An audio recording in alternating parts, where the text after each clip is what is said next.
1987 সালের 24 মার্চ মাগুরা জেলায় জন্মগ্রহণ করেন সাকিব আল হাসান। ছোটবেলায় তিনি শুধু ক্রিকেট নয়, ফুটবলও খেলতেন, কারণ তার বাবা নিজেও ফুটবল খেলতেন।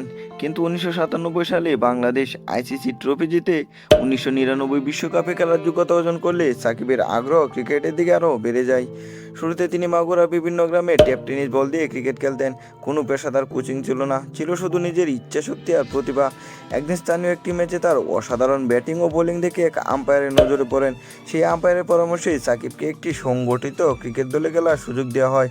সেখানে প্রথমবারের মতো তিনি চামড়ার লেদার বলে খেলেন এবং প্রথম বলেই উইকেট নেন। এই ঘটনায় তার জীবনে মোড় ঘুরিয়ে দেয়। এরপর তার প্রতিভা দেখে বাংলাদেশের সর্বোচ্চ ক্রীড়া শিক্ষা প্রতিষ্ঠান বিকেএসপিতে প্রশিক্ষণের সুযোগ দেওয়া হয়।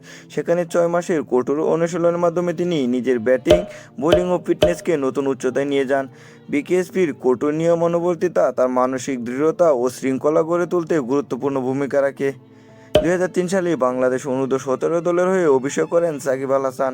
এরপর অনূর্ধ্ব-19 দল, ঘরোয়া ক্রিকেট এবং বাংলাদেশ এ দলের হয়ে ধারাবাহিক ভালো পারফরমেন্স করে জাতীয় দলের নির্বাচকদের নজর কাড়েন। অবশেষে সেই মাহেন্দ্রক্ষণ 2006 সালের 6 আগস্ট জিম্বাবুয়ের বিপক্ষে ওয়ানডে ম্যাচ দিয়ে বাংলাদেশ জাতীয় দলে অভিষেক হয় সাকিব আল হাসানের। এরপর আর পিছনে তাকাতে হয়নি। নিজের অলরাউন্ড নৈপুণ্যে তিনি শুধু বাংলাদেশ নয়, বিশ্ব ক্রিকেটের অন্যতম সেরা অলরাউন্ডার হিসেবে প্রতিষ্ঠিত হন। মাগুরার ছোট্ট মাঠ থেকে শুরু হয় সেই স্বপ্ন আজ কোটি মানুষের অনুপ্রেরণা। টেপ টেনিস বল হাতে যে ছেলেটি একদিন খেলতে নেমেছিলেন, সেই ছেলে একসময় বিশ্বের 1 নম্বর অলরাউন্ডার হয়ে বাংলাদেশি ক্রিকেটকে নিয়ে গেছেন নতুন উচ্চতায়। নামটা মনে রাখবেন, সাকিব আল হাসান। আনোয়ার হোসেন।